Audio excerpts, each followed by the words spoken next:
Suara klik bunyi pengaman pistol itu meruntuhkan semua kekuatannya.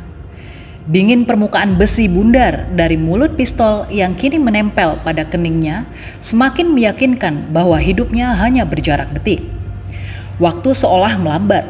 Dalam hitungan detik, semua bayangan tentang ibu dan saudara kandungnya melintas sebagai cerita dengan alur sangat jelas.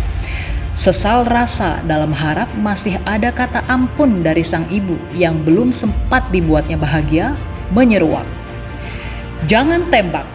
Tergopoh sosok tegap dalam balutan wajah yang dingin itu tiba-tiba berteriak dan entah bagaimana caranya, pistol yang tadinya masih menempel pada kening kini tak lagi mengancam. "Mana tangan kamu?" Dan segera Borgol telah mengikat tangan sang buron.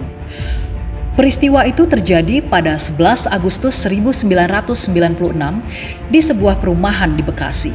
Setelah perintah tembak di tempat untuknya dikeluarkan, Budiman Sujatmiko langsung berstatus buron, hidup atau mati. Perintah tembak di tempat dikeluarkan oleh Orde Baru sejak dia dianggap sebagai dalang kerusuhan pada peristiwa 27 Juli di Menteng, Jakarta Pusat. Jakarta terbakar dan kantor pimpinan pusat PDIP di Jalan Diponegoro 58 porak-poranda. Hanya butuh waktu tak sampai 15 hari sejak perintah tembak di tempat itu dikeluarkan, anak muda tokoh mahasiswa pergerakan itu tertangkap.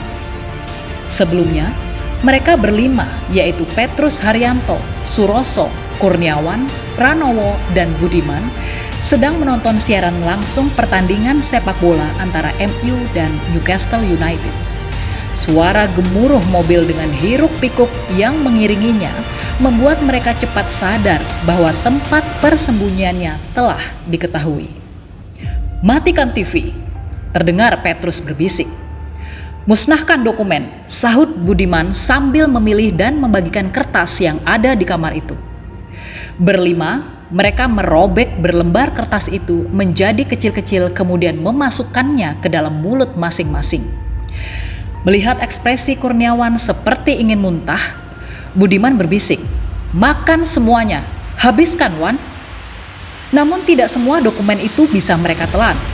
Salah satu dokumen yang tersisa adalah draft surat untuk Gunawan Muhammad. "Ini kamar siapa?" Suara dengan nada marah terdengar dari luar. "Kamar anak saya." Budiman terlihat mengernyitkan dahi dan sekilas tampak dari matanya, dia begitu menyesal telah melibatkan Pak Beni sang pemilik rumah. "Buka! Anak saya sedang sakit, Pak." Suara pintu terbuka dengan paksaan tendangan. Berlima, mereka tahu bahwa kisahnya telah selesai. Soeharto tak kenal ampun pada para lawan politiknya. Mereka pasrah. Sekitar 5-7 orang berbadan tegap namun berbaju sipil telah berada di depan kamar tempat Budiman dan 4 kawannya bersembunyi.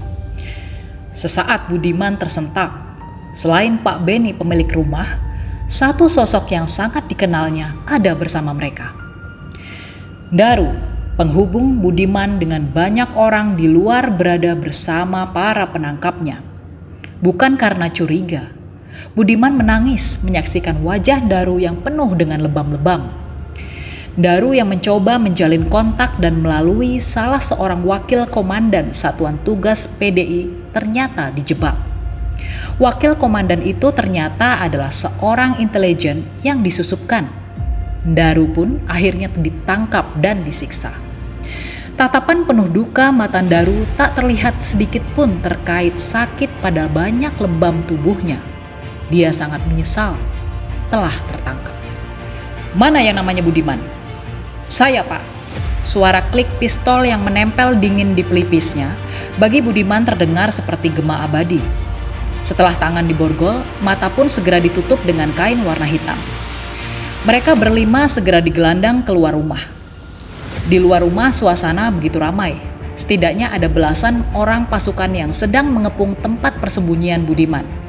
Puluhan warga juga tampak ingin tahu. Budiman diseret masuk ke dalam mobil terpisah dengan 4 orang temannya.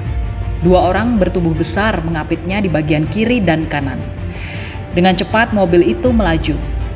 Seorang yang duduk di bangku sebelah kiri depan mobil bersuara, "Bud, kami menangkap Sanana saja bisa, apalagi kamu." Sanana Gusmao adalah pimpinan pasukan gerilyawan di Timor Timur yang berperang melawan tentara Indonesia. Jika klaim mereka itu benar, kemungkinan besar yang menangkapku adalah satuan elit dari Komando Pasukan Khusus Angkatan Darat atau Kopassus, pikir Budiman. Di manakah aku akan dihabisi? Di perbukitan tepi hutan atau di pantai?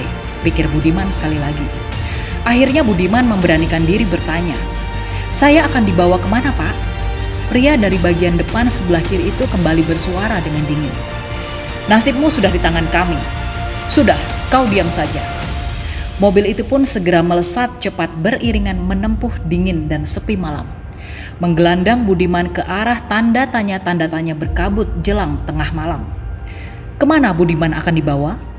Yang pasti, Budiman dan kawan-kawan justru beruntung tertangkap dengan disaksikan banyak orang.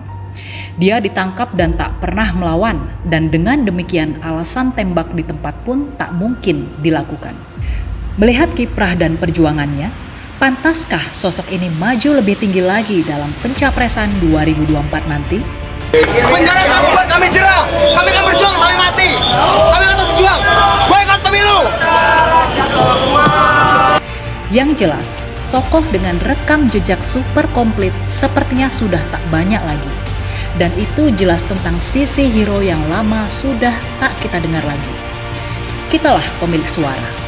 Dan sinyal bahwa Budiman memang akan menjadi salah satu calon dari PDIP selain namanya telah mulai disebut dalam isu terkait lembaga Ikman.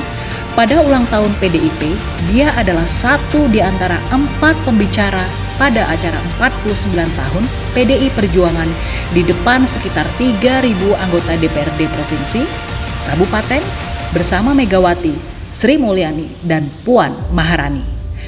Bila itu benar sinyal, intonasinya memang semakin gamblang. Wake up, bangun, melek. Wake up, bangun, melek.